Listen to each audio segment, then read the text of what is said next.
Well, hey everybody. I know it's been a while. This is an update.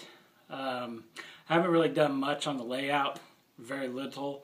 For the month of July and the first part of August, I've basically been in and out of the hospital, still dealing with my rejection, but this will be my fourth straight week of going back to work. So that's good. I've been busy with that and I haven't had much time to get to the layout, as you see it behind me. I've kind of thought about, I've been down here a little bit running trains. My main line is, in previous videos I talked about my track work. I'm not super great at that with the Flex track. And I did a lot of thinking about the layout. I need to fix some track, which I'm going to do regardless. I burned out one of my Atlas GP38s because it derailed, and that was not cool, but it didn't fry. My Digitrack system turned off, but it was too late. It fried something in either the trucks or the motor. It just sits there and hums, so I figured that's what happened. So I'm going to have to fix that. But with this layout, I'm going to fix the main line in a couple spots. I really need to tear up the yard and redo the switches. They're cheap Atlas switches, which is my first mistake. I bought the cheaper Atlas switches. So that's where I have my derailments on my switches.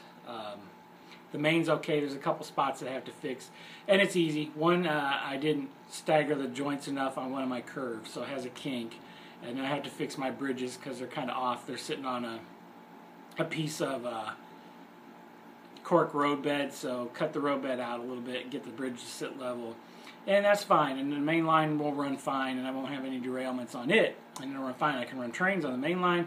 I can do some switching around my lumber yard in the grain elevator with no problem. I can run engines into the engine house. It goes over the switch. It does have a problem coming out. For some reason it derails. So I'm going to start with the switches, the ladder working into the yard, and redo it.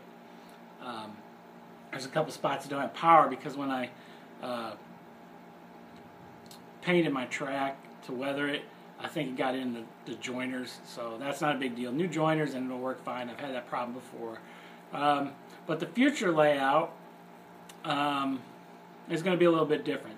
Things that I learned from this layout, I made this layout too wide. I want to say it's close to 40 inches wide, which is way too wide. I can't reach around to the back. I have to get up on a stool, or I have to actually, if I want to get to the back in parts, actually get up on the layout, which is a mistake. So, track work, of course, that's a problem that I have. I'm not good at it, I admit that. But building the actual structure, I learned to build it lighter, and I'm going to build it in sections. It is going to be bigger. I got to talk my wife into letting me have some of the basement. There's a couple corners down here. There's a big corner where it could go around a little bit. And then back here, there's a little bit more room that I have if I clean some things up over the winter and get it out. In the meantime, I've decided to go with Caddo Unitrack. When I've seen a couple guys, and for me, that's going to solve my problem of not being very good at track work. I have to deal with it. Kind of sometimes doesn't look realistic, but to me, I think it's going to do what I need it to do. I think it's going to be easier for me, and that part of it will be fine. As far as DCC wiring, this is the first layout I wired for DCC, and I did fine with that. I don't have any problems with my wiring. It's my track work. So I learned a lot. And once I got my Digitrack Zephyr system, I can't say nothing about Digitracks. I like their products. I think they're great. No complaints with that. It's been awesome. So where I'm going to go with this layout is I'm going to still do some work on it. There'll be some updates on some little things that I'll do with this layout. In the coming year, I plan to start building it.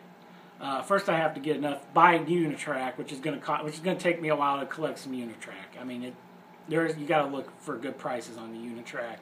I'm only going to have a single main.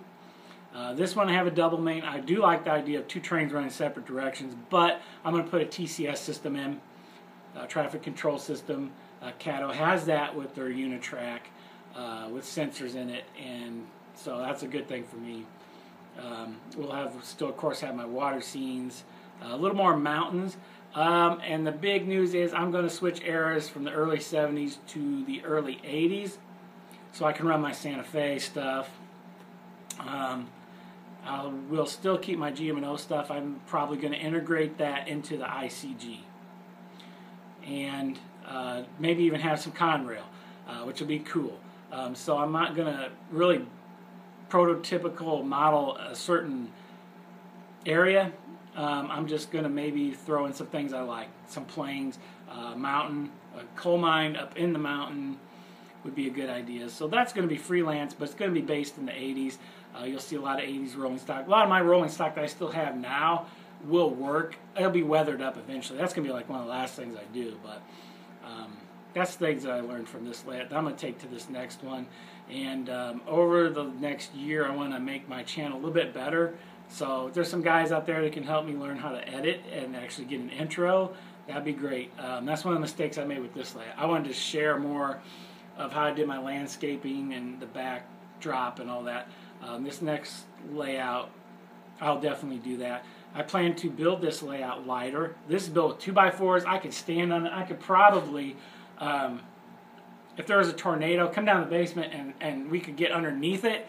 I probably would survive because that's how sturdy this is. It doesn't move. So that's good. I'm going to build it a little bit lighter wood. I'm going to build it in module sections. So when we do move, make sure eventually in a few years we want to move to a bigger house. If I have a bigger area that I can, one, add on to it, number two, put it back together. I want this layout to be a sustaining layout over the next several years. So I'm going to build lighter wood in sections, especially with Unitrack. That's another plus with Unitrack. Just come apart in that section and you can pull it up, which is what a lot of people do at shows that do in scale, like the T-Track stuff, and so that's kind of where I'm at. But on the health side, everything's good. I've been back to work. Labs look great. I'm doing good. Drinking a lot more water, and that was a big key. Staying hydrated better. So look for some things. There'll be some, I think, some scratch build projects I have in mind that I'm going to share. So there'll still be some things. I would continue watching your guys' videos out there. They're great. So I love that. That gives me ideas too. So look for things on this layout. You'll probably see a video coming soon with some little details. I'll still put details on this because a lot of this stuff, my trees, my buildings, all that stuff comes up. It's on foam. It comes up. My trees, some of the ground foam, that's cheap anyway. You buy the big canisters, you get the job done. So in this layout, next layout's going to be a little bit different. There'll be a mountain area I got to build. So I'm having a lot of trees and stuff left over, everything left over from this layout that I can use. I'm going to use it. Probably sell a lot of my switches, a track that I can sell. I've still got some stashed away, Code 80. I'm going to sell that. And then once I start getting enough Unitrack, I'll start building a section, and I'll have a video on that, how I did that. So that's where I'm at, guys. In the coming videos, I plan to have a video about train fair in Decatur, which is coming up in the middle of September. Also, may take my nephew to Monticello Train Museum. If I do, I'll definitely have a video on that. Down there, they have a GM&O caboose. I think it's one of the numbers I have on my layout. So, so that's where I'm at. So that's my idea, and I've been thinking a lot about while I was in the hospital and while I was recovering. And lately, the last few weeks, I've been at work. I haven't bought any Unitrack yet, but I've been looking at it. So and that's where I'm at.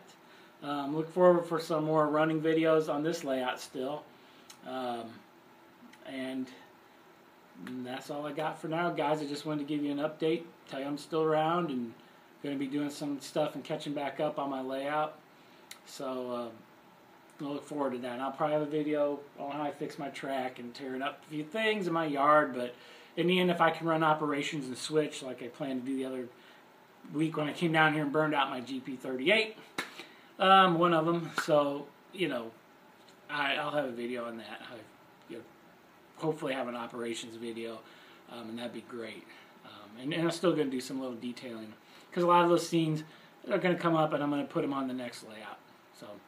So thank you guys. Thank you for watching. If you haven't subscribed, please subscribe. I need more subscribers. Peace out, and catch you guys later.